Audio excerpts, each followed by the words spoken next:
All right, thank you for staying with us. You're watching TV47 Prime, and now we buckle down to the moment of discussion, just following up what has been happening in the region so far. This is regarding the diplomatic interactions between President William Ruto and Suluhu Hassan, especially on the matters concerning the Tanga refinery and a lot of other issues as well. And at the center of the remarks also is a Gen Z protest and also the issue of dealing with how that dissent can be regionally coordinated. So we want to just dive into it. But before we do that, Energy and Petroleum Cabinet Secretary Opiyo Wandayi has also defended the proposed East African refinery investment at the Tanga port in Tanzania, stating that it makes commercial sense. Let's just listen in. Wandayi also justified Kenya's involvement in the Tanga refinery, noting that the country's commercial oil production that will begin by the end of this year in Turkana will not be enough to run a refinery viably. Stanley Nyarungita has more on this. President William Ruto's charm offensive in Tanzania to woo the country into supporting the proposal to build an oil refinery at the Tanga port continues to raise eyebrows, with Mombasa Senator Mohamed Faki on Wednesday pressing Energy and Petroleum Cabinet Secretary Opiyo Wandayi over the Kenyan government's participation in the project. It will be cheaper to upgrade the refinery than to build a new refinery altogether in another country. Wandayi explained to the senators that Kenya is on track to commercially produce oil by the end of 2026 through drilling in South Lokichar, Turkana County. While defending the East African refinery investment in Tanga, he stated that reviving the Changamwe refinery is not economically viable. Petroleum economists tell us that you need some 300,000, 500,000 barrels per day to be able to run viably a refinery. And therefore, that informs the reason, that informs the justification, that informs the basis for the plan to establish a refinery in Tanga that will serve not only Kenya, but will also serve the other neighboring countries. Foreign policy expert Professor Peter Kagwanja now says the refinery plan is a litmus test of the East African diplomacy ties. Kagwanja notes that despite the headline stance of Tanzanian President Samia Suluhu, who has publicly distanced her country from the project, she may eventually be compelled to give the refinery a green light. Ruto went to Tanzania politically, not diplomatically. And that's why big, important, and projects that have multi-generational impact find themselves caught up in this kind of conundrum of diplomatic rejection, or if you wish, diplomatic tiff between Tanzania and Kenya. Right. Yeah. At the heart of the refinery investment is businessman Aliko Dangote, who in April 2026 stated that he could replicate his 650,000 barrel per day Nigerian refinery in East Africa, provided governments in the region supported the initiative. While the proposal to build an oil refinery at the Tanga port in Tanzania presents an opportunity for the East African community to reduce its fuel reliance from external suppliers, the refinery's future rests on Tanzania's willingness, according to experts. Stanley Nyarungita, TV47, Nairobi. Well, and that story by Stanley Nyarungita sets the segue for discussion with the panelists who had already mentioned they're here. We have with us Engineer Patrick Obath, who is the chair of KEPSA Foundation. Also, we have with us Dr. Shemo Chodho, who's the chair of Kenya Diaspora Alliance. Also, we're joined by Brian Weke, who is a political analyst, member of Linda Mwananchi. And also we have with us Dr. Martin Olo, who is advocate of the High Court and Assistant Dean, School of Law, DStv University. Good evening, gentlemen. Good evening, Dibal. Thank you for joining us. I really do appreciate. I know sometimes it's late into the night, and the fatigue of the day is breaking you, but it's a sacrifice that you have made to be here. So I really do appreciate. Right, we can just begin with the conversation with that story that is from CS Wandai as it stands right now. And I'll begin with you, Patrick Obath, because this is also right up your alley as it stands. We know what really happened yesterday. There's diplomatic friction that we've seen, and people are asking questions regarding maybe protocol breaches when it comes to making such announcements as big as we saw it. That was last week when the president made the announcement that the Tanga refinery is on course. And we had the president of Tanzania raising reservations with these particular remarks,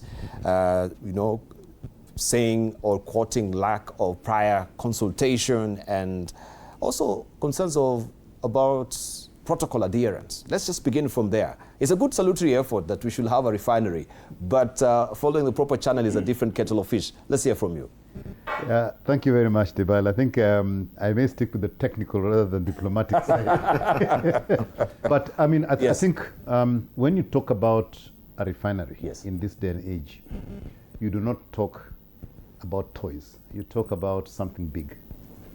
And the smallest commercial size of a refinery that needs to be done to compete with the ones in the Middle East, which is the competition that you'll have in terms of product, needs to be at least 500 to 600,000 barrels per day. So the Dangote size is the right one. Middle East refineries, the smallest one is about 350, 400,000 barrels a day. And those are old ones. So in order to make it worthwhile to have a 650,000 barrels a day refinery in East Africa, you need to have a market for the output of that size of refinery. But that size of refinery is not going to just produce diesel, kerosene, and premium. To make that worthwhile and investable in, you have to make it into what is called a fully complex refinery. And it is the additional items that it produces that will make it commercially viable.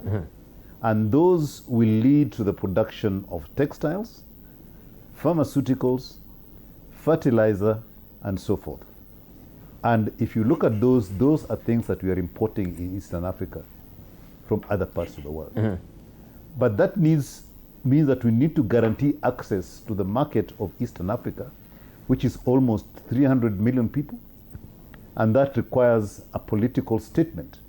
In fact, the signing of a treaty at that point in time to make sure that the investor who invests in the refinery is able to operate as though it's operating in East Africa, rather than just sitting in Tanga. Hi there. And Tanga happens to be at the center of East Africa, if you look at it that way. But also, the basic supply to that refinery would probably be from Uganda, right? But Uganda will have to sell it commercially to that refinery. And as we talk about sending our product from Kenya to Tanga to refine it, that type of crude that is coming from Kenya is exactly the same as the one that is in Uganda. To make the refinery in Tanga commercially viable, it needs about 4 or 5 different types of crude oil. We can't just rely on our crude oil that we have here. So it needs light crude. It needs crude that has got other items. It needs some heavy crude as well, really heavy crude. And all that needs to be blended and then processed in Tanga.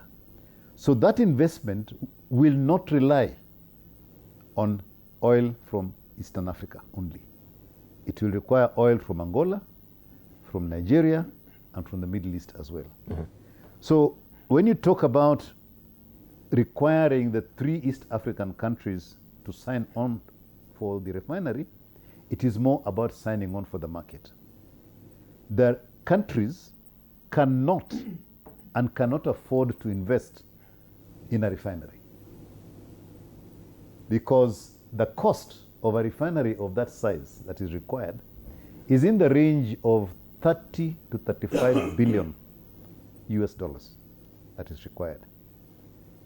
The three countries have got more priorities with that money than building a refinery. A refinery. But I thought we had Dangote was coming in handy. Dangote will come in. Yes.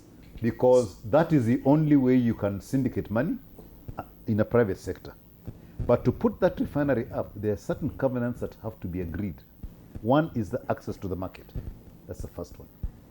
Secondly, they'll need certain, they will need certain reliefs from various items to make that investment worthwhile.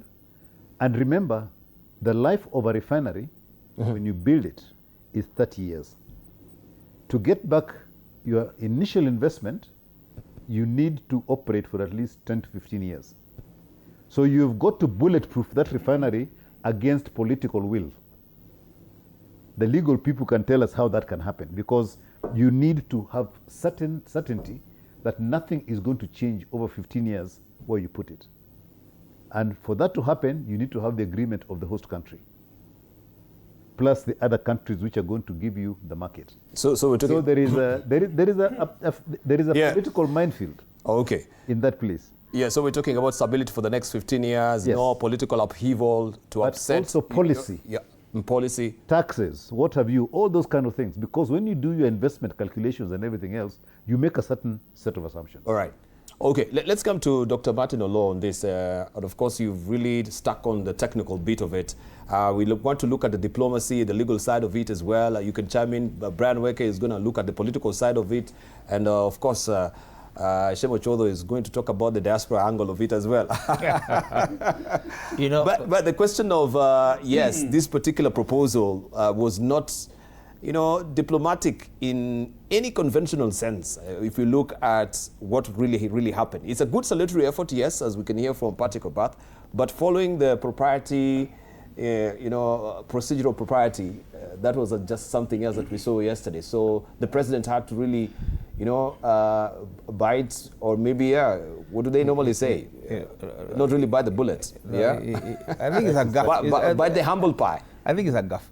It's a diplomatic guff. When I was listening to Engineer Obath, I was thinking maybe he's a consultant on that project, but he'll tell us about it.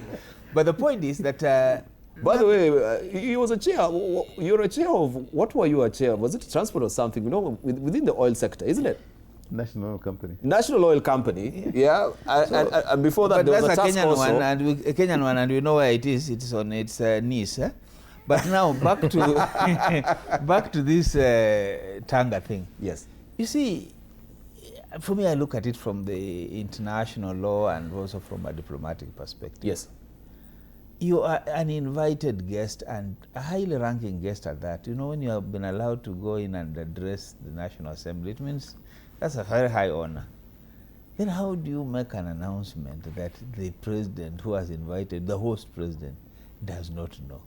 What would be the reason for that kind of a thing? So it does not matter whether this Tanga refinery is the greatest thing that we need or the capacity is the thing that we need. But it matters that it cannot be an imposition or something that's going to be done by any of these leaders, whether it's the Uganda or Kenya, in Tanzania without necessarily the acquiescence or without the participation of the Tanzanians. And if, again, you go by what engineer is saying, that it's about a market. You need to sign on to the market. If you need that goodwill to sign on to the market, you must start well. You must start properly. You must erect the necessary infrastructure in order for you to be able to actually sell this idea. So I think that we have a diplomatic problem. We have an economic issue here. It does not matter that we are producing oil in Turkana or in Kenya, or we are producing oil in Uganda. It matters whether we want to make it our business to cause Tanzanians to accept whatever the outcomes, to have a refinery with them. So it would have been something that would have been processed better. The president just retired from being the chairman of the East African Community. He could have done that under that aegis. But now to come and to go and make an announcement in another country. I can only imagine if Suluhu came here and made an announcement like that. But was he making it in that particular country, or was it a follow-up? Because I think Suluhu also put him to task, you know, telling him that you need to clarify, because I'm unaware. I have no sodding idea of what Tanga oil refinery you're talking about. We've never had any consultation. And so that kind of situation should never happen between heads of state. No. Because basically what you're saying is a breach. It is a diplomatic gaffe. Because then I don't come into your house and I make an announcement which you say you are not aware of. I think that is something that we need to look at. And we've been at it before. You know, we said that we are middle income, we are not like other neighbors. Yes. We've said some things that sometimes have not been very nice. But isn't that a fact as well? No, we don't know. That we are a lower middle income, country. We rebase the economy, remember, right? So other East African countries, they're the least developed country. I think that's a fact. But I will leave engineer to tell us whether middle income have different ways of pricing oil as opposed to lower income.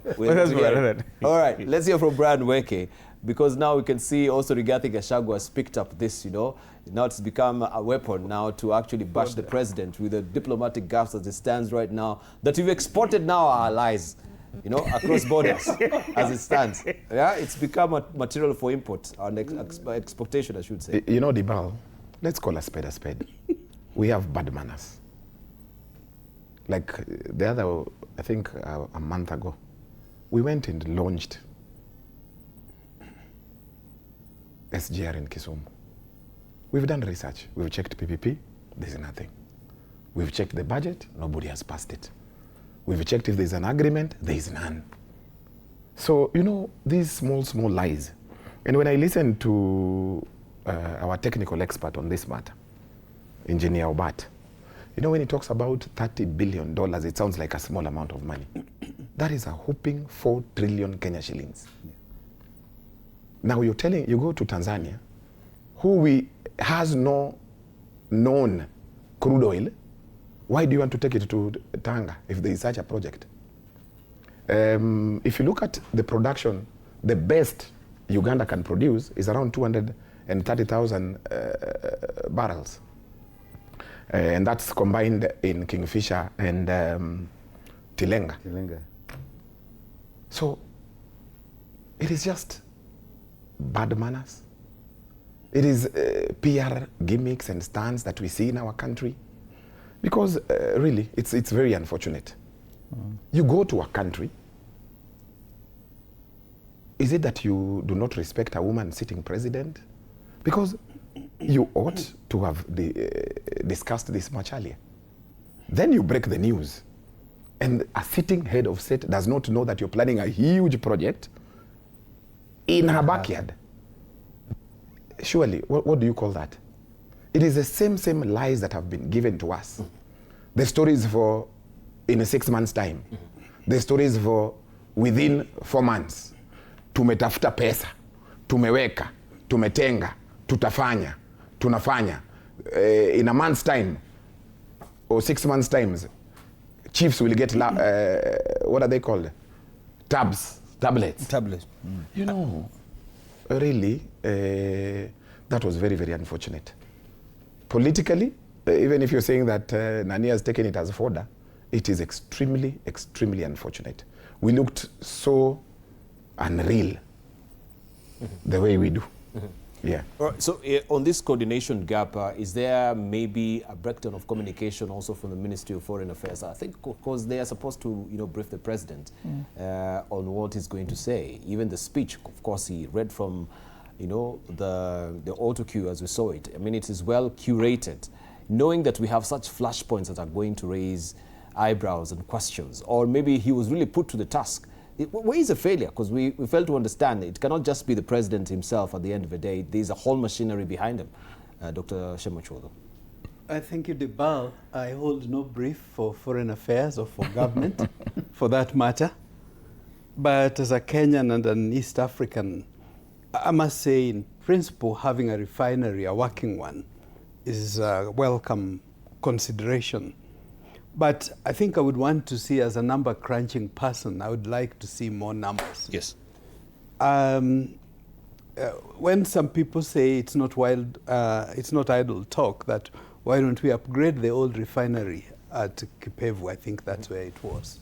Well, it was very old, but again, I'm somebody who relies on numbers. Unless data is presented to show that if you were to reactivate this is what it would take versus alternative options.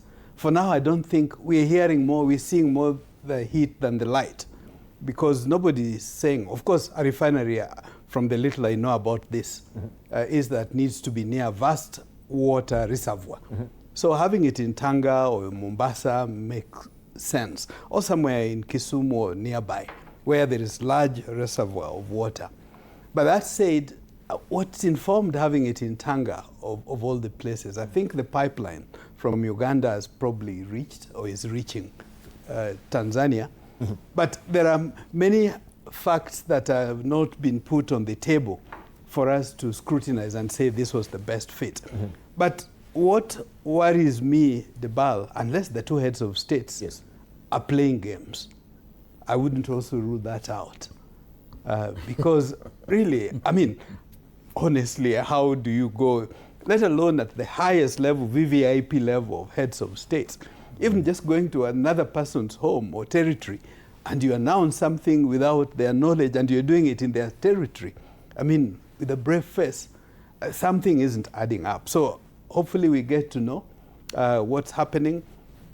Obviously, diasporas, when you talk of $30–40 billion they pump into Africa every year, that's about a third of what the diasporas pump into Africa every year. So in as much as it looks big, it's also manageable if things were put in perspective and that governments were collaborating with diasporas.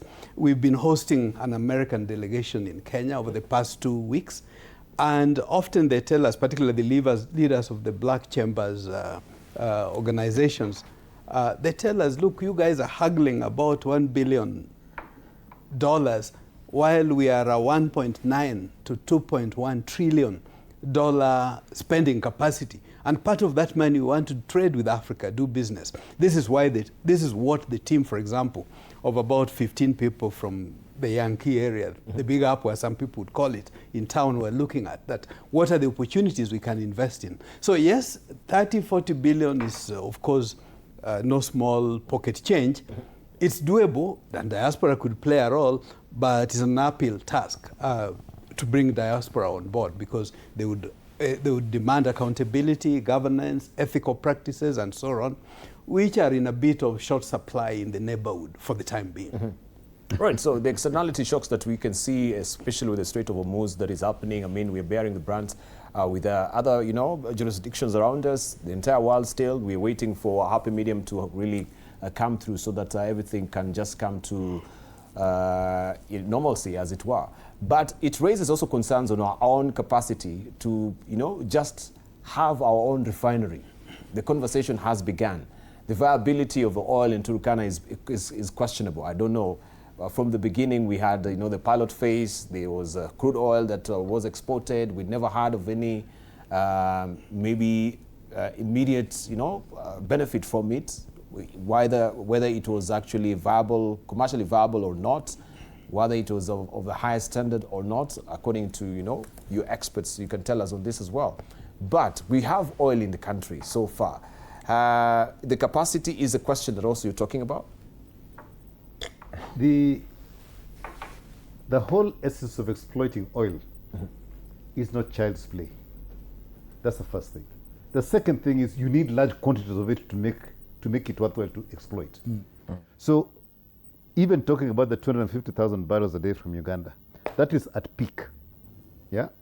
And the peak for the current fields that are there is only going to be 7 years out of the 15 years life of that plant. So it means that whatever you do, Uganda's crude oil is not enough to build a refinery that is commercially viable. You can put one to say we have a refinery in our country, like Uganda is going to do in Hoima. They're going to put a refinery so that they're going to make diesel, premium, and jet. That's it. But that is going to be a lot more expensive if you are to compare it to buying crude from the Middle East, finished product from the Middle East and taking it to Uganda. It's going to be cheaper to do that than to produce it in Uganda itself. But countries want bragging rights. And my good Senator Faki, a good friend of mine, saying that this thing should not go to Tanga and be produced in the refinery. I worked in that place. That place is dead.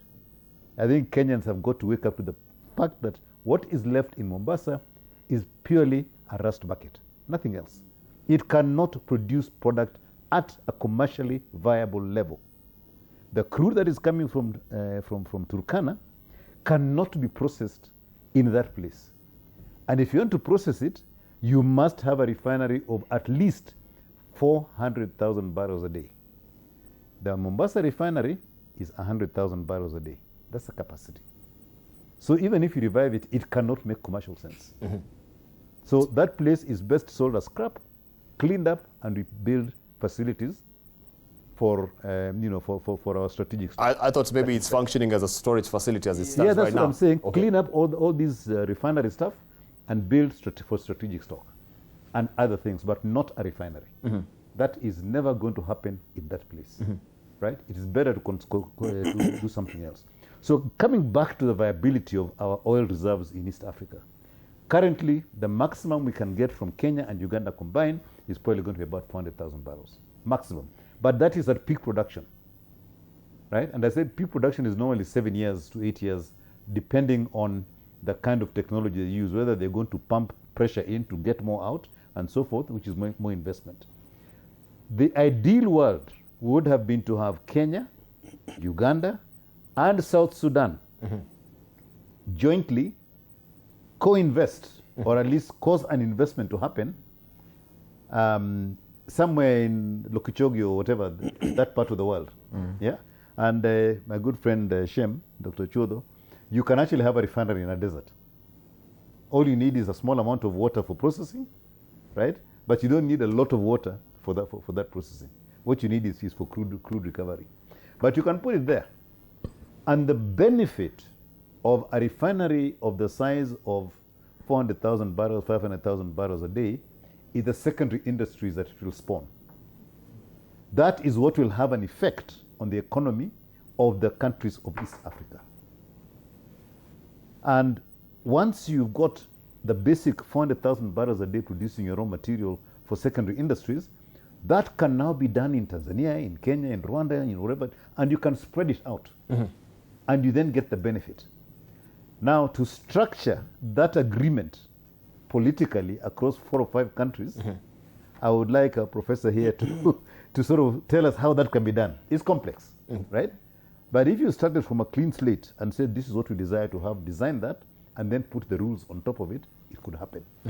Yeah, and we have seen that happen in a lot of countries where they've actually co-located a lot of additional secondary production based on one big refinery in the middle, but supplying all these others. Somewhere like Rotterdam.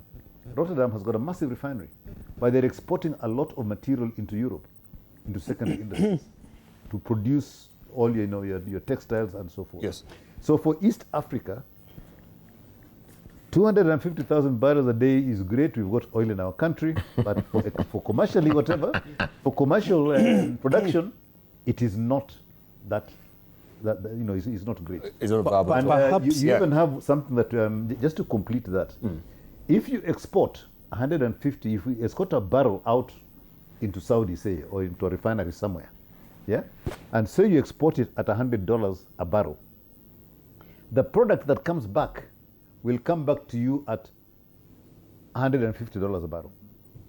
So if you are buying it at 150 and you spent 100 going the other side, how much money have you actually made as a country? How much have you saved as a country? Probably $50, $30 at the end of the day. But all the other money was being used to add value somewhere else, which you've lost out on. Why it helps to have refineries at a port or near a water. Can you hang on so that we can hear from, we go sequentially, we'll come to you. Yeah, just hang on, don't lose that particular point. We come to you, Martin Olo. Especially on, I want us to talk also on the reputational risk, unless you wanted to add something that Engineer Patrick Obatha has mentioned regarding, of course, the amount of barrels that is coming from there. But I'm wondering then, if this project is being mooted, and it's a germinal idea that is coming from the two of them, because now we've not heard from Museveni's side. We are yet maybe from another State of the Nation address in Uganda, that maybe he'll call out also the president regarding this. If they truly had a conversation, we've not heard from his side as it stands right now. But reputational risk of the country is now, on the chopping board as it stands. Just recently, we saw that particular spot also with Nigeria regarding our spoken English, right? That the pidgin English, sometimes you need an interpreter, you cannot really translate it. You need a translator as it stands right now. Are we none the wiser in terms of learning from these gaps from the beginning, even when, we had him installed as president with the Sahrawi Republic, yes, as it were, and Morocco's part that was there? You see, Dibal, we need to accept that we have a problem. Brian calls it a problem of manners. But sometimes I think it's also a problem of what is our position. Because you see, we need to have a position. Respect is something that you want to accord a neighbor, you want to accord leadership, you want to have. So when you wake up in the morning and you announce a project without a plan, without a funding mechanism, because when you tell Dangote to come and invest in the Tanga refinery, what are the terms? Who takes the responsibility, even if it's a tank, build, operate, and transfer? If he was to do that, who takes responsibility? Or if he was to do it and run it for 25 years, who takes responsibility? It can only be the country or the East African, as the case may be. And so what would be necessary is for us to be able to sit down and agree. But there's an important point here, that when you approach development without a plan, they say, if you want when you want to do development and you have no plan, you better start defining which direction you are in. Because even going backwards is also development. But you see, it's backwards. So you have to decide. Because if you don't have a plan to go forward, even going backwards is an option. So basically what we are saying is that there is nothing wrong with the idea. What then you need to do is how you process the idea, how then you put the idea through, and who owns the idea, because then you also are talking about our values, our Article 10, participation, consultations. They are not just things that should bind us here. They should also bind our conduct, even with our neighbors and so on. So for me, we have a work to do, and we have a challenge around ourselves, and not to export what we know. And perhaps maybe this is maybe this is now our brand, that we say it before we think it through.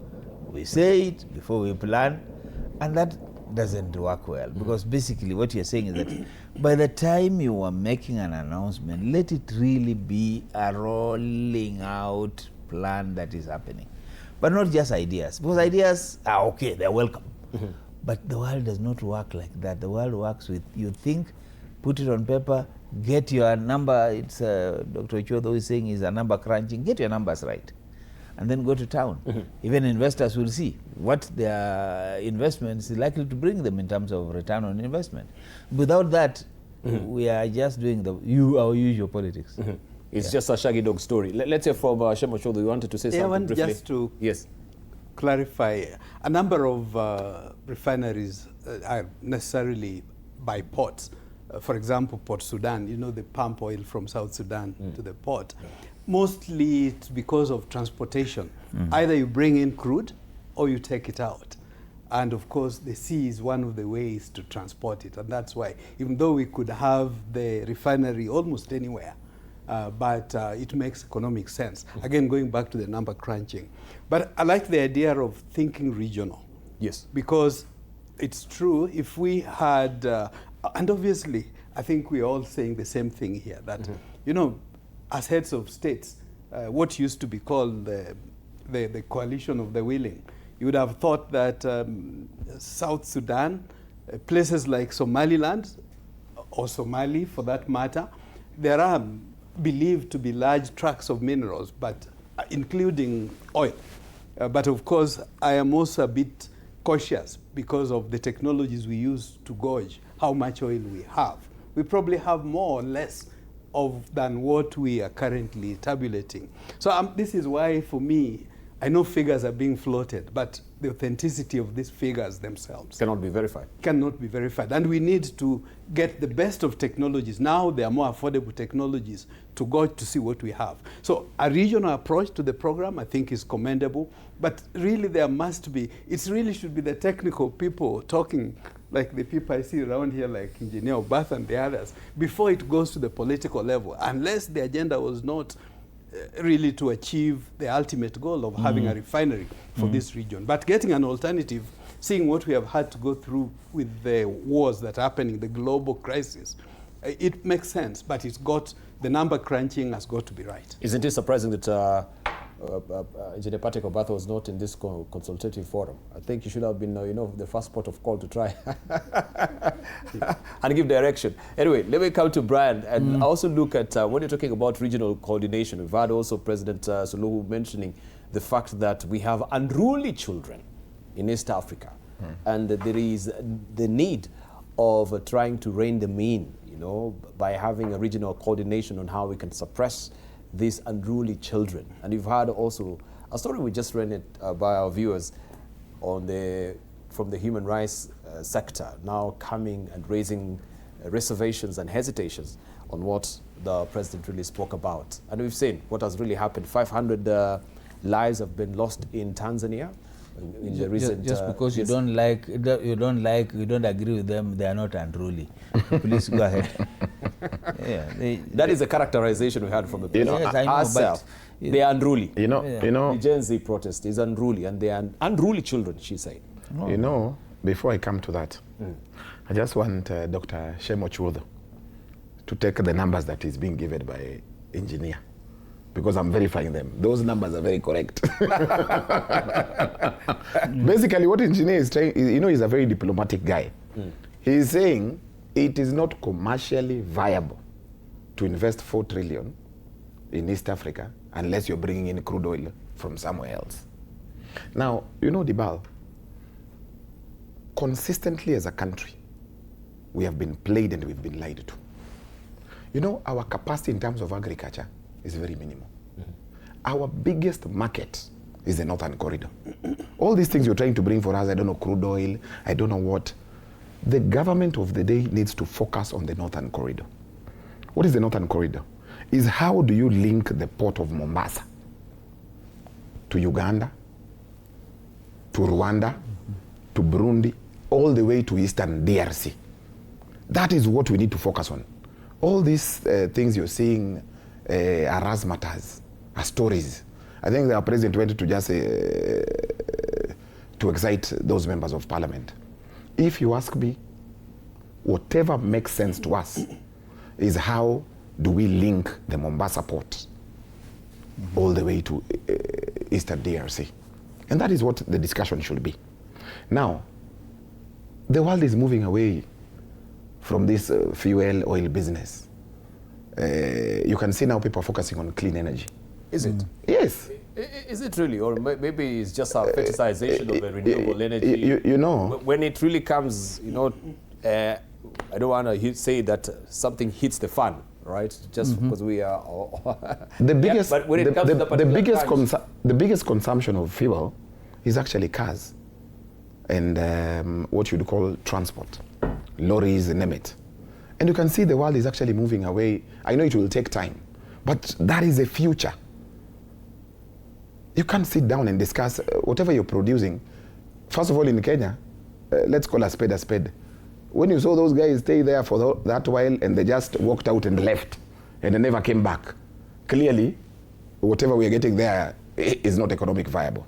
So you're talking about tallow? Yeah, of course. And I can see Obath trying to make it that we are doing around 170,000 barrels, which again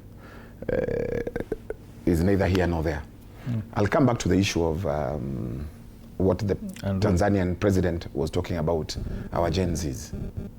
You know, Kenya is not Tanzania. And Kenya is not Uganda. Those tactics that they used to kill over 5,000 people, they cannot be imported to our country. Kenya is a fairly democratic country. And you saw what happened. That issue has not been dealt with. The fact that people are quiet does not mean that you've dealt with the issue.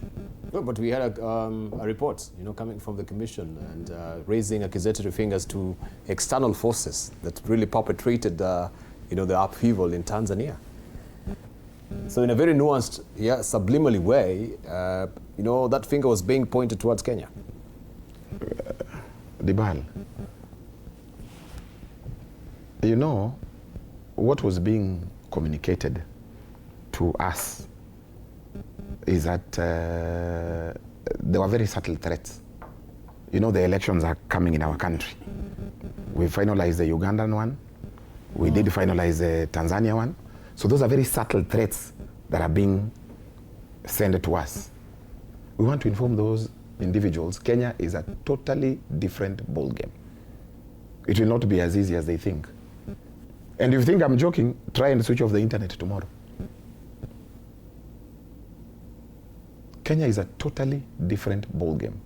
The fundamental freedoms that we fought for, the new constitution that we voted for, has to be adhered to.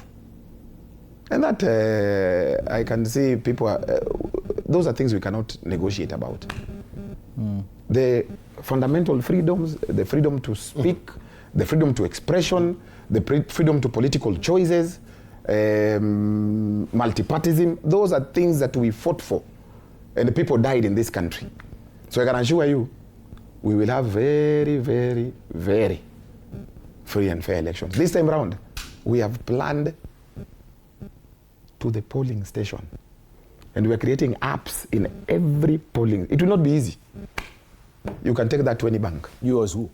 As Linda Mwananchi and the young people of this country. And the election specialist. And we have another election specialist here. And another one here. The informatician. Shemo Chodo is the informatician as well. Yeah, he needs to be on that table. Yeah. Okay, let me hear from Dr. Shemo Chodo on this issue of human rights, the human rights issue as well that is arising here, and just hearing what Brian Weke is mentioning, that we are not Tanzania. The way they dealt with the Gen Zs is a different ballgame altogether here in the country. The BAL, I've been a little distant observer. I like what I'm hearing because not too long ago, my good young brother here was on the other side. The things he is saying now are things that I've always consistently say and will continue saying. And I'm glad that there's that shift that has taken place in the past few months. Because speaking right for posterity is the way to go. I keep, even though a distant observer, I keep saying, look, can we pull up Uganda? Can we pull up Tanzania? But increasingly what I see is that they are both pulling us down. I wouldn't be as optimistic as Brian. Anything is possible. In fact, my greatest fear for the current administration is that plan. And I would be very delighted to hear from colleagues like Daktari here and Brian that there is going to be no attempt to interfere with our constitution. As to whether one would succeed if they tried it or not, I really can't tell. Because with the massive wealth that some people in power seem to have, and knowing even how his own party, ODM, has been compromised, I wouldn't really say that what's happening in Uganda or Tanzania wouldn't happen in Kenya. I wouldn't be that. I wish and hope it doesn't happen. But I wouldn't be as confident to say it can never happen. I cannot say never say die in that regard. But that notwithstanding, Debal, it's very unfortunate statements that some of our heads of states have made, you know, like shooting children on the feet. Even though the diaspora are quiet, I don't talk for all diaspora, but I do talk for a significant number. It doesn't mean they're not observing what's happening. God forbid, you know, Kenya has got such huge potential, not just to move the country forward, but to move the continent forward. The team that came from New York said, look, we are beginning with Kenya. This is just Kionjo, a teaser. But our goal is to do this for Africa. But Kenya is just the launch pad. Why are we squandering the opportunities by some of the bad manners that I see? So the statements by Tanzania president, in my view, are very unfortunate. I think we need to be concerning ourselves. How do we transform the continent? I was in Ethiopia just a couple of days back. The AU and the Ethiopian government engaging the diasporas. How do we bring them in? I think there's the recognition that the way we have done things in the past isn't quite working. You know, the diaspora's remittance is now more than all the aid we get from all the donors, together with all the FDIs from all the big companies put together. What our own people are bringing is already more. And that's just a small tip of the iceberg. It's only about 5% that's coming into the continent. Why don't we open pathways so that we grow and move? This is meant to be Africa's moment. Let's not squander it. So my appeal to our heads of states, maybe at least in one regard, pick a lesson from my former boss, President Kagame. Look at the big picture. These little things we are talking about. Kenya and East Africa should be hitting much higher than we are currently trying to play. We don't need to be down here. We need to be up there.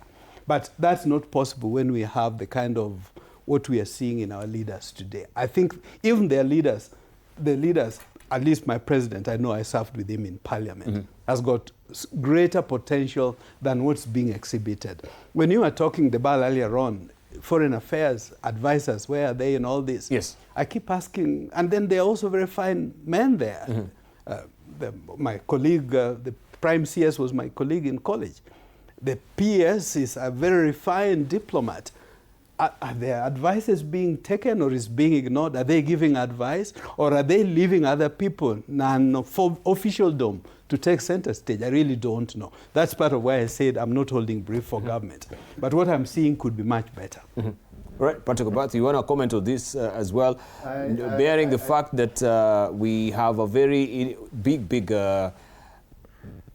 convention that will be happening here, you know, the joint, I think the G7 that will be happening soon as well, and Kenya and France cooperation, that would be very key happening here in the country. So amidst of all these diplomatic gaffes, as you know, Dr. Martin Olobo will call them, how then do we salvage our face in light of what is really coming and try and, you know, somehow, you know, snuff out all these negative voices around diplomacy in our country? I think I'm not a political animal, so, but I'll dabble a little bit into what I can compare. Yes. Yeah. Let's look at the world today, and look at the leaders around the world. How many of them are doing exactly the same thing? How many leaders are making these gaffes? You got one in the, you know. You've got one who's got his own social media handle and is doing all sort of stuff. I mean, how many gaps are happening in that place? Very many. So it looks like we have a political class globally that is just not behaving the way we are used to them behaving in the past. Put that on top of, in Africa, 70% of the population that is also not recognizing that thing. Now that 70% of the population, as you're saying, is unruly. When that 70% of the population decide that we are not unruly the way you think we are, what will happen? It is a large percentage of our population in Africa. And we focus on the Gen Z. The Gen X are quiet, but the Gen X and the Gen Z are exactly the same. The Gen Z are vocal and they're seen. The Gen X is quiet, they're waiting for something to happen and they support. The Gen Alphas are listening and waiting. So we've got a large population in Africa that is being frowned upon by a very small group, the likes of us, baby boomers and all these people, who are looking down on these people and trying to discipline them. These people, the ammunition they have is not political rhetoric. They have got their own social media, they've got all these things that are sitting there. And when they decide to unleash those, they will not longer be considered unruly because they can actually turn the political tide very, very quickly. And I think by sort of trying to poke their eyes with the kind of things we are saying, I think we are doing a disservice to our countries. They should actually be recognized for what they can do rather than being vilified. And by being recognized and being coached and being brought up, our countries can be a much, much better place in terms of growth, in terms of generation of GDP, and in terms of basically getting better countries in the future. But calling them unruly, I am very uncomfortable with that. I'm very, very uncomfortable with that.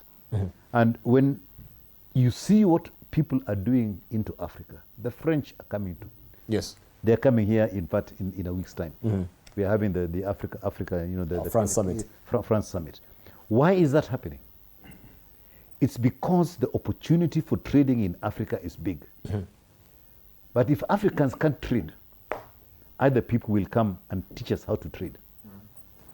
And they're going to invest in Africa. And then we end up saying, our stuff is going out, our stuff is going out. We have to be smart enough to be able to recognize somebody who is willing to come in and invest in our country. And then we make sure that we get the best deal out of that investment.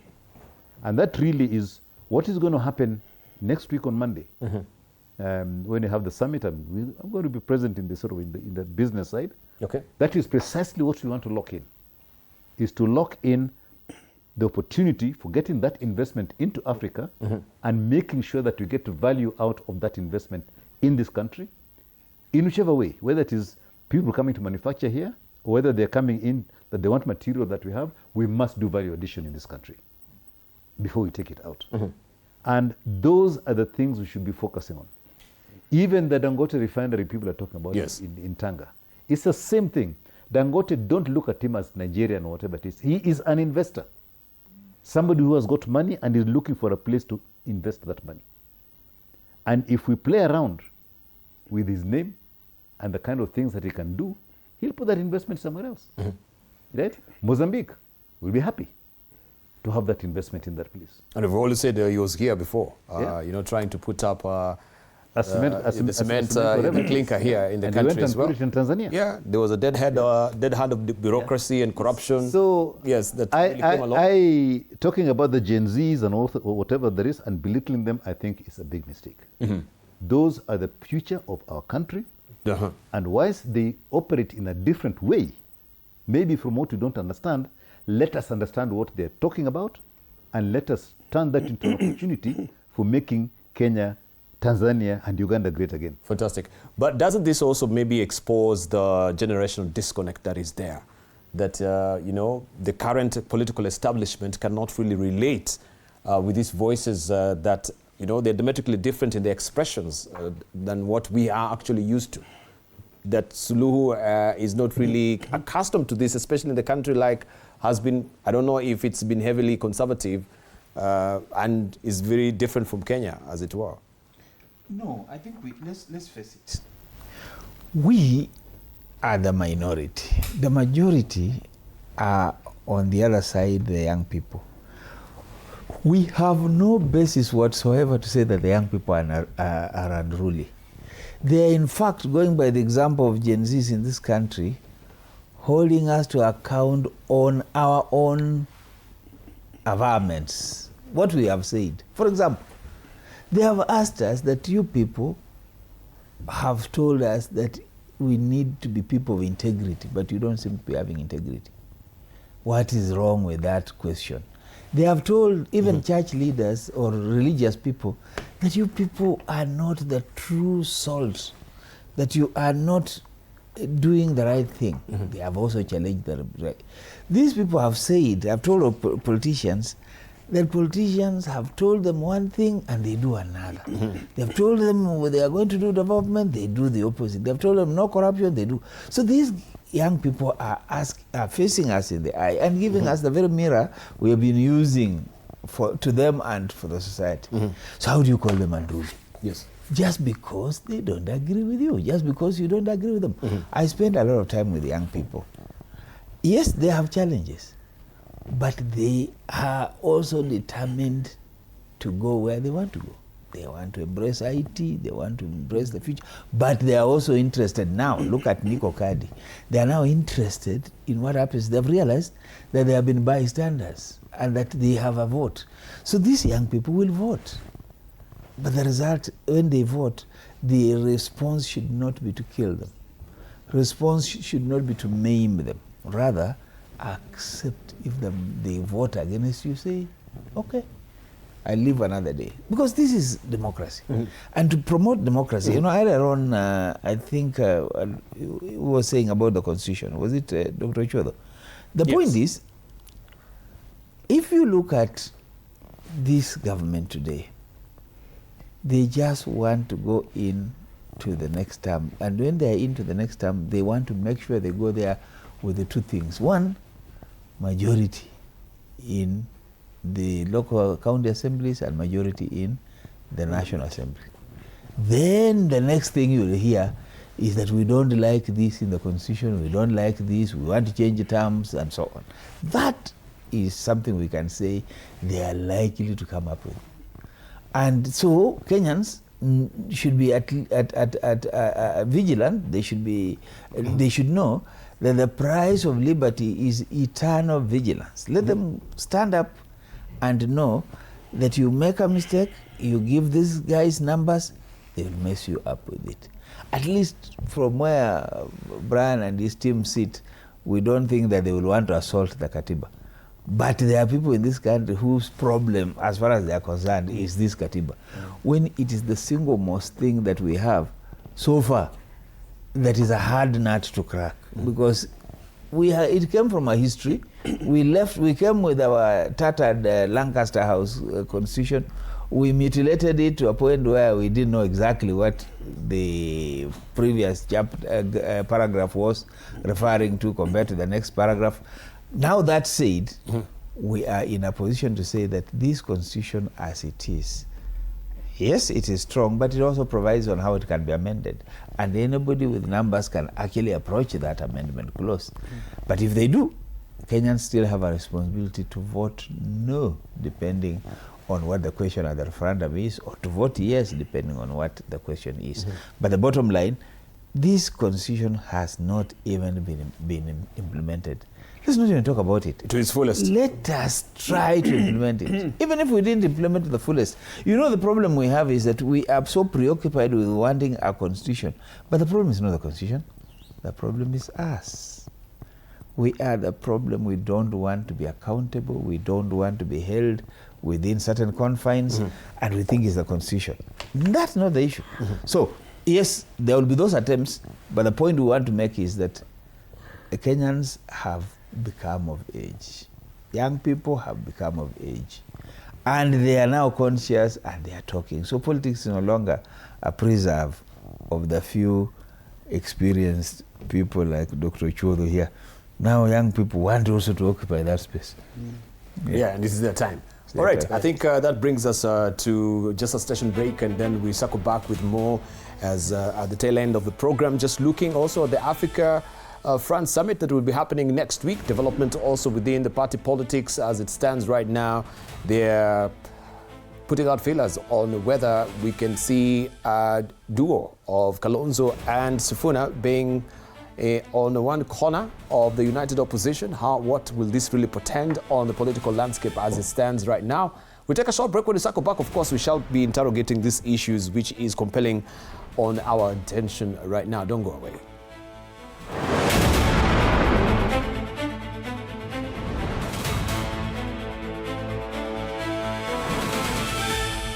Sundays at 8:30 p.m. Good morning. You have my rent? Leo jioni kama tutakuwa tumelipa rent, nauza hii simu yako. Hamna pesa. I need 3 G's to make my nails today. Sasa hivi natuhusu aje? Can I order now? Do you ship? Can I get blinking ones? Mimi nilikuwa na trade. Nimewekelea kitele yangu. Kitele yangu na trade. Ikikunyuma. Oh my God. He left me. Nitumie ni line. Uko nje kuna wifi. Why? Hi-Fi? Wait, so what do we call this dish again? I have no idea. The cucumbers are there specifically for my beauty routine. Tangulini kero umeka kwa beauty product. Na ameenda. Tunafaa tukuwe na logo yetu. Like, si ni brand already. You won't entertain divas. No. I'm not dealing with a man-child. Amazing. Nishapenda hii energy. Sundays at 8:30 p.m. on TV47. Saturday at 8:30 p.m.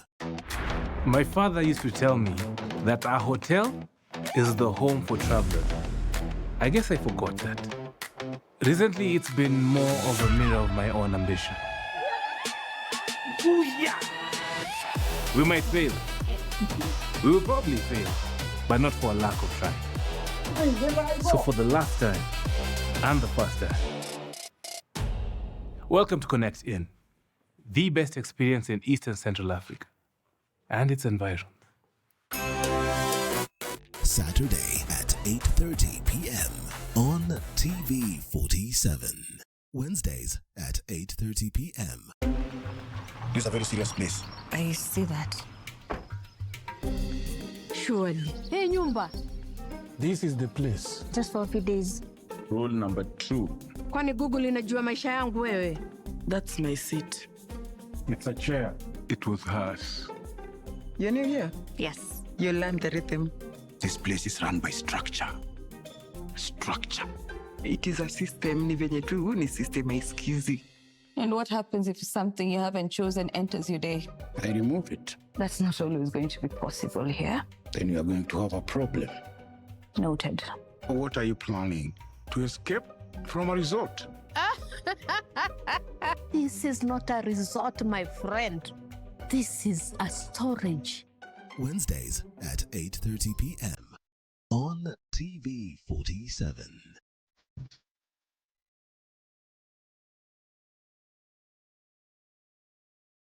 Nairobi, where the hustle never sleeps and neither do the scammers.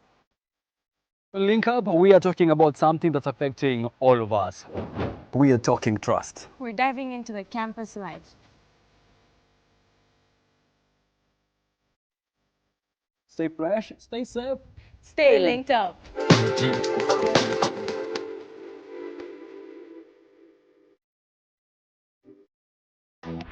My father used to tell me that our hotel is the home for travelers.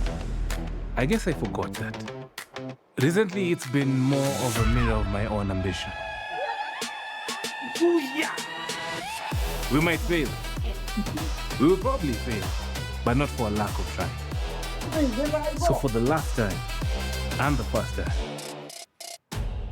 welcome to Connect In, the best experience in Eastern Central Africa and its environs.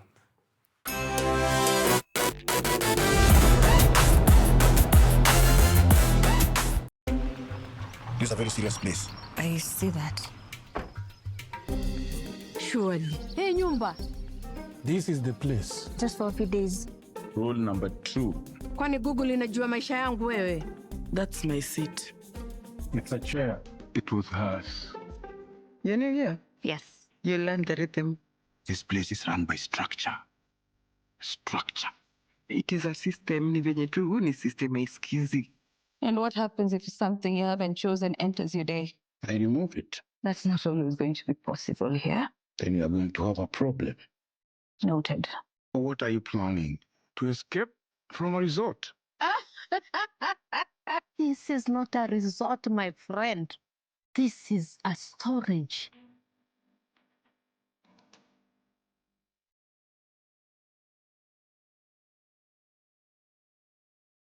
You have to be very careful. Fake money can kill business. Na leo mko rada yangu. Small money, kapesa kadogo, big behavior. I only have big notes. Alikuwa anatafuta courage. Yaani nafaje kutengeneza kachumbari na manyanya zinakaa hivi? Ona kiki ni kama kiwaru. Hiyo inaitwa commitment to the lie. Amejicommit. Ndio hiyo. Mpatie. Unajua kama una mtu kitu, hata tu salamu ya kawaida inakaa kama reminder.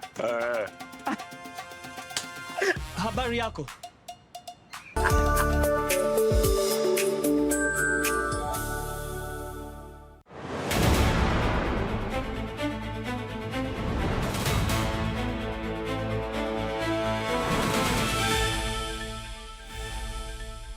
Right, welcome back. You're watching the tail end of TV47 Prime, and of course we continue our pace with the interview, holding court with our panelists here. And lastly, we just want to look at the lay of the land as far as politics is concerned, and also just touch briefly on the Africa-France Summit, which you've alluded to, that it's a very pivotal summit for the country. But we've had members from the United Opposition raising also concerns regarding our relations with France as it stands, as it is right now, looking at some of the pronouncements that have been made, especially on the defense cooperation, where we had, you know, the former AG, that is Justin Muturi, saying that such kind of coordinations and cooperation between countries also, it has to involve public participation.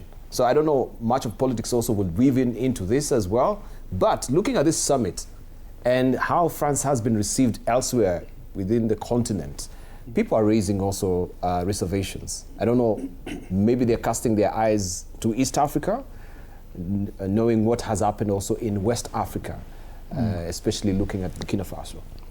Debal, I think before we get our technical person to deal with that. Even the politics. Remember, he's an engineer. He's an engineer. Before we went on a break, we were discussing the issue of Gen Zs. Yes, please. And I think I was scheduled to speak before. Oh, you hadn't also? Yes. Oh, okay. So, my apology. Basically, first of all, I really appreciate when I sit with the likes of engineer. I like his diplomacy. When he wants to say something, he will go around in circles, says, you know, there are bad-mannered leaders all over the world, in Africa, but we will deal with this one of ours. I want to bring him back home. Yes. You know what is happening? We have a generation, and not just the Gen Zs, the millennials and the Gen X. The country is so woke. And I want to invite my brother. You know, Dr. Shemo Chuodo is a man I respect because of the tremendous things that he's done for this country. I know he's ran away from politics. Whatever is going to happen in the coming election is a departure from the norm. That I can tell you for a fact. Whether you are in Nyanza, whether you are in Central, whether you are in Nairobi. And that is the reason why us as Linda Mwananchi, we have taken it by its horns. Those stories for political conmanship, political control, those days are long gone. And you saw what happened in Kisumu. They threatened us, they organized goons, they cajoled many people, but how we were received is something I've never seen since I was born. So I want to invite my fellow Kenyans here, and more so Dr. Sheba Chuodo, go back to your seat and run. And let me tell you, the Gen Zs. The problem is you were born very recently. Yeah? So you have not seen since you were born. But you're born very recently. Yes, I'm a fairly young man. That's right. But you see, the Gen Zs, even when you listen to them, they will not just vote for a young person. They want people who have capacity. They want people who have values, a history. They want people who have values, like the likes of Dr. Ochodo. So, Daktari, it is a high time that now... But we should know why Dr. Shemo Ochodo also ran away. No, we know. Yeah. We are aware. We are not aware. The Gen Z might not be aware. After pioneering the internet in the country, yeah, is the father of the internet. Absolutely. At the NSDP, he missed the party of the moment. And these Gen Zs should know. Oh, he went to a wrong party. And these Gen Zs should know. This weapon that they have, social media and internet, this is the father of internet. Yeah. Yeah, he's the father of the internet. So we need to reward him. Yeah, you need to be rewarded. The ball, while on it. Yes, please. And on a serious note, one of the programs we are working on is to train 1 million African youth on coding. On coding. The AI is the next big thing. Yes, one of the people we had in town from the US is among the 5% top percentile in terms of AI. And that's the technology we're trying to, for the time being, I'm happier to spend time in empowering these young people in significant ways, because the AI revolution that's happening now, Africa only has got a window of about 4 years. If we don't jump on it, there'll be a permanent top class, and Africa will be a permanent down class. So even for our political leadership, even as we do the politics, please, let's focus also on empowering these young people with work for the future. Some decent jobs is possible. But Debal, talking about the summit, although I hate to take it away from my brother, the summit that's coming up, even as we look into trading with France and the others, how much of inter-African trade we are doing. Just 2 weeks ago, I think 2 or 3 weeks ago, IATF, that's Inter-African Trade Forum, was being launched in Lagos. It's coming up, I think, next year, November, in Lagos. A friend of mine attended, and he observed something. There were only 4 speakers. There was the Minister of Trade, the federal government, and there was an AU commissioner, and there was the representative of a factor, that's Continental Free Trade Agreement, and last but not least, there was the representative of a Free Exim Bank. At the end of it, there are 3 words he was looking at. Nobody spoke about them. Nobody mentioned diaspora. Among the 4, nobody mentioned regional integration. And they were talking about IATF. So at the end of it, this friend of mine did approach the AU Commissioner and asked, Madam Commissioner, you tell us that despite effort 60 years, we are only just doing 15% intra-African trade. In fact, you even went further to say last year it went down from 15 to 14%. Is it not time we realize that whatever we are doing is not right?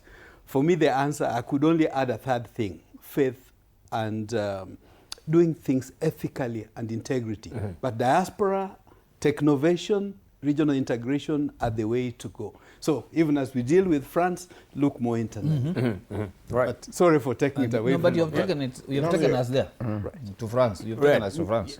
Yeah. So you're exhausted, right? Yeah. Yeah. Okay. Let's hear from Patrick Obath. No, I think the fact that the French president is coming to Kenya, let's take that out of the way for the moment. Okay. If you look at the last 15 years, the number of French companies that have come into Eastern Africa from the Francophone side to the Anglophone side, I think has increased by almost 200-300%. And these are large French companies that are coming to this part of the world. Electricity, nuclear, you name it, the works, they are all coming to this part of Africa. It's because this is where growth is going to happen in Africa. All the big minerals are in this part of the world right now. Oil and gas, look at Mozambique, look at Tanzania, is happening there. If you look at the rare earths and everything else, it's happening here. DRC has got a whole host of stuff, including the Inga Dam, with all the electricity that is likely to come through and begin to open up potential growth in this part of the world. Look at Ethiopia, yeah, with their electricity, Renaissance Dam. right? Renaissance Dam, and then we are now beginning to get the East African power pool is being connected up now, so you can export electricity from Ethiopia all the way to South Africa, because South Africa just has no electricity at all. They don't have electricity. Yeah. They don't have the material to create electricity. They had coal, but that is now everybody's gone away from coal. So if you look at the next growth area in Africa, for the long term, is basically Ethiopia South. Now, anybody in their right mind wants to be here. So the French have been coming for the last 10, 15 years. Initially, it was bringing the feet of their companies. They're all here now. So when a French president visits, he can visit with a whole bunch of people because they're already present. So all he's doing, he's not coming here to open anything new. He's coming here to basically reinforce the fact that France is in Eastern Africa.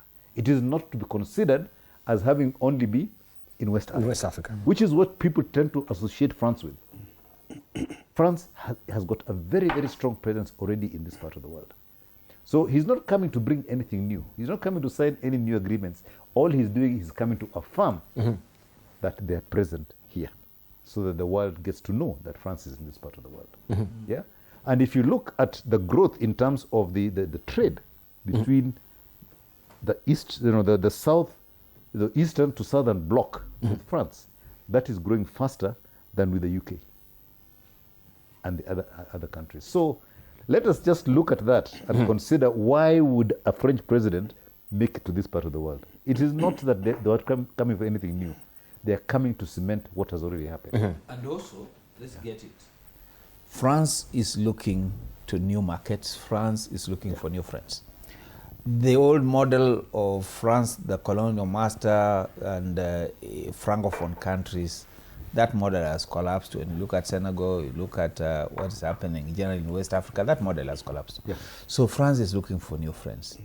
There is quite a bit of camaraderie between Macron and President Ruto for reasons that perhaps explain why he would want to have a summit here, and that's an important point.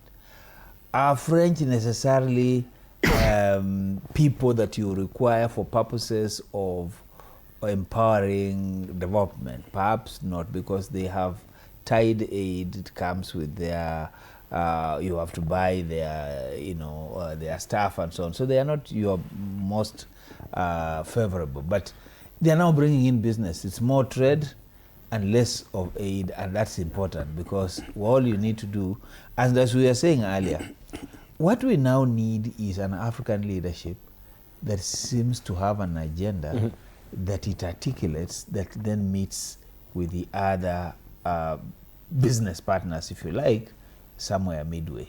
So if you don't have a plan, then France will come and will tell you what they want. If Trump comes here, he'll come and he'll tell you, if you don't do this, we'll give you tariffs here, we'll do that. Because they have an agenda. They come here and you must be able to negotiate. He goes, he tells you, we'll give you money for health, but you must give us data and so on. But if you say no, what does that mean? If you engage in a bit of a pushback, would that result in something else? I want to submit to us that, yes, let France come, and indeed let the other parts of the world come. But it's time we began to know what our agenda is and articulate it on the stage, the world stage, so that we can be respected for what we are. Whether we want to do it as a region, East African region, which we seem to build at some point and then destroy at another point, like in the Tanga or whatever, because we are better off making a case as a block. That's what was helping us in terms of AGOA and in terms of other conversations. But if we don't get there united, we will be broken into pieces, and it will be the external agenda rather than our own agenda. So this is a good opportunity for the country. Absolutely. When it comes to trade relations as well. All right, we are just remaining with 9 minutes actually to go, and I wanted just to pose this question on the political side of it. Now that we have the latest development that we can hear, rumors on the ground is there could be a working between Kalonzo Musyoka and Edwin Sifuna, on a presidential ticket and a vice president ticket, so to speak. I just wanted to confirm from Linda Mwananchi with Brian Weke here. Yes. What we are hearing, is it something that is formidable? It has been cooking. It is a reality that will come to pass, especially looking at now the pronouncement of Rigathi Gachagua as a presidential candidate. Matiang'i also has pronounced that he's going to run for the president, according to Uhuru Kenyatta, as it is right now. Many presidential declarations have been announced. That is the candidacy. So what is the reality on the ground? Dibal, I think first and foremost, it's still very early to have those kind of talk. But it is in the public domain so far. Looking at the those are theories being run. And for us as Linda Mwananchi. But isn't that really tripped from the Sifuna stand? I am coming back to that issue. Please. For us as Linda Mwananchi, first of all, we want our rights within our party. We want our rights within ODM. We want certain democratic processes to be implemented within the party. Then based on whatever outcome, if you want us to agree with the other faction, our good friends, the ones I refer to them as Jodongaich, we will sit down and agree. But first we have to agree that Ruto must go.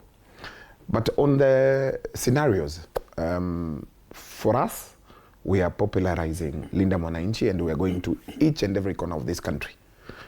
When we will sit down with anyone, we will sit down when we have value.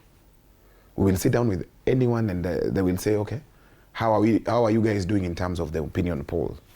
But anyway, to answer your question, Kalonzo Sifuna ticket is a very good ticket. But the master stroke ticket is Sifuna Kalonzo. Why aren't you thinking about that? And I've told you about the Gen Zs. Let me tell you the craze and the hype that is there when we go to every corner of this country. When you see the young people coming out on their own volition without us mobilizing them. And that's what I'm telling you. Never ever underestimate Sifuna. What I've seen in Kisumu, what I've seen in Mombasa, what I've seen in Kakamega, what I've seen in Viga, I can tell you for a fact. Kalonzo Sifuna is a very good ticket. But the master stroke is Sifuna Kalonzo. All right, that is the master stroke that we're hearing. But from where we sit, the advice is any unity is what we need. Whether it is in which order, what we need is unity. And the understanding that no one can make it alone. Or for any of, for the incumbency to be disturbed and to be upset, that unity is paramount. Whether it is who before who. It doesn't matter. It doesn't matter. So are you being steamrolled by Uhuru Kenyatta? You as Linda Mwananchi? You know, I think it is a high time. Are you being steamrolled? No, I'm saying it is a high time Uhuru Kenyatta should start bankrolling us, because we've had these stories and we are contributing every rally that we go to. Everyone contributes. So because everybody has been talking about Uhuru Kenyatta funding us, please, Uhuru Kenyatta, if you can hear us, fund us. Later. All right.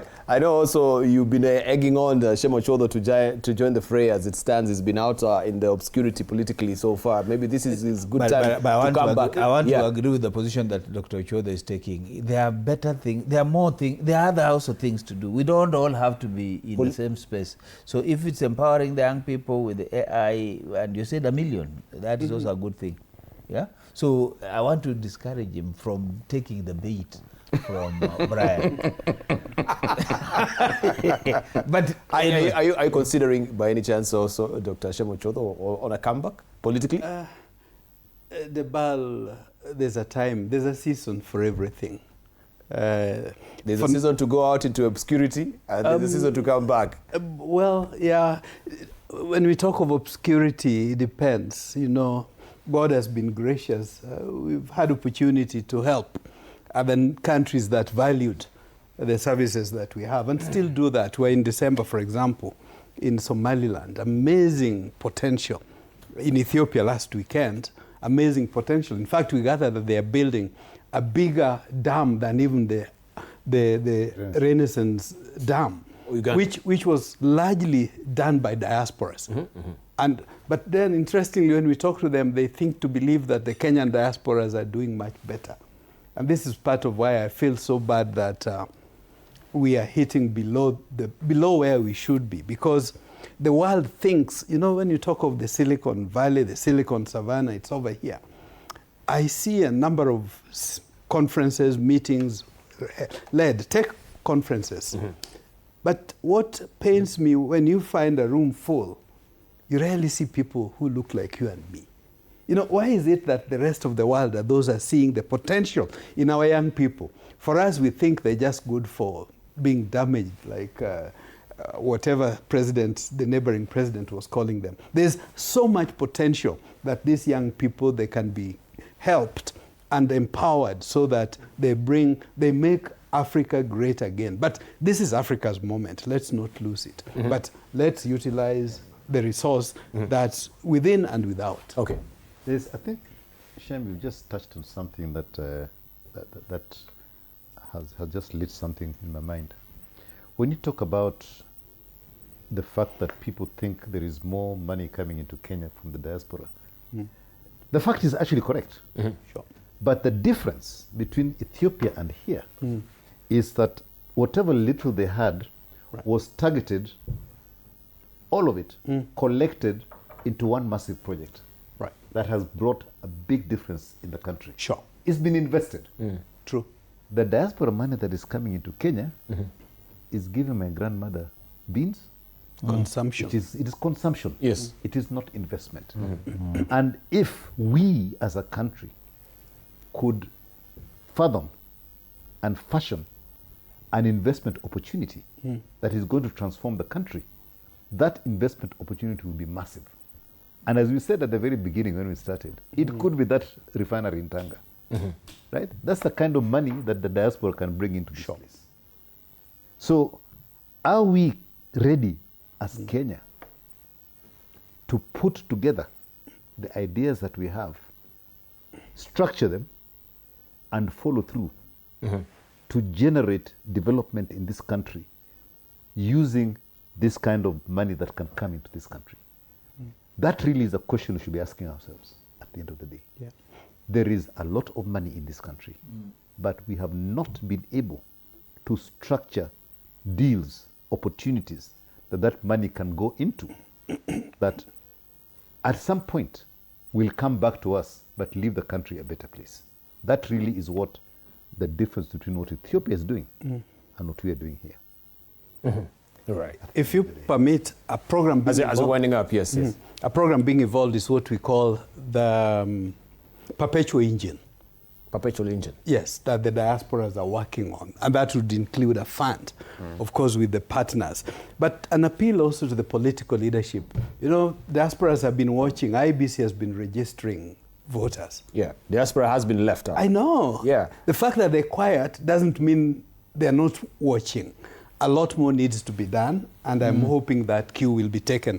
But lastly, also in this regard, I think it is because of lack of facility of funds as well to register the diaspora. And because we consider them second-rate citizens. But also, the kind of political heat that I'm seeing, I see billboards all over, premature campaigns. Where is IBC and the Constitution in all this? But you know, amazingly, also on those billboards, we have the IBC. Yeah. I wondered, how is the IBC really in those? Are they aware that they're actually using or yeah? Looking at all these billboards, you can see there is IBC. Okay. Tuko kadi register. Let's get it this way. We are in a campaign season. I think what we should do let's forget about these rules. IBC has not declared. Yes. Yeah, and IBC is sort of endorsing these people who are on these billboards. So let's forget about what because we say. they are not up there. We campaign all the time. No, but to be fair on these individuals, what they've done and what they're doing, they're very smart. They're not campaigning. They're saying they put their face and they say Chukua kura. Oh my God. Thank you, gentlemen. I really do appreciate it. Let's get just closing remarks from Dr. Martin Olo, because you're saying that you'll be traversing 3 counties and crossing seven rivers. I need to find myself in my wife's house. But the most important thing is that we do have a country, we have a responsibility, but we also have a future to build. And this future belongs to all of us. Whether you are in Kenya Kwanza, whether you're in Linda Mwananchi, or whether you are in Linda Ground. This ground you're lindering, the Mwananchi is the most important fellow. So what we want to do is to encourage the Kenyan to be responsible and to choose wisely. Because at the end of the day, whatever choices we make, we must live with them for the next 5 years. Indeed. Thank you. Thank you. Fantastic. Brian Weke, your closing remarks. I agree with the... that Mwananchi is paramount. So let's continue leading Mwananchi. My closing one, Debal, maybe it's time we think of journey back to Eden. One of our partners just brought the 61st today. American family relocating to Kenya. There are people who are looking inwards. I want to thank Prophet Lorenzo, who led the delegation that came here. Businessmen, in fact, yesterday we were in a room, although dinner only 20 people, but talking of $1 billion investment. I am hoping that, as the late Omamo would say, kurikuri, please come. Let those diasporas come, bring their investments and their technology to empower young people. And let's welcome them in a manner that would be mutually beneficial. Right. Kurikuri, Patrick Obath, your closing remarks as well. Yeah, I've done mine already, so... Thank you, gentlemen. I really do appreciate Thank you, gentlemen. I really appreciate what a very massive, trenchant discussion that we've had this evening. It's good to see most of you. It's been a while. Thank you so much, and hope we continue doing this at least once or twice in a month. We just add, to tap into the intellectual provenance of our panelists. We really do appreciate. Thank you very much. Thank you. Right, you've been watching TV47 Prime.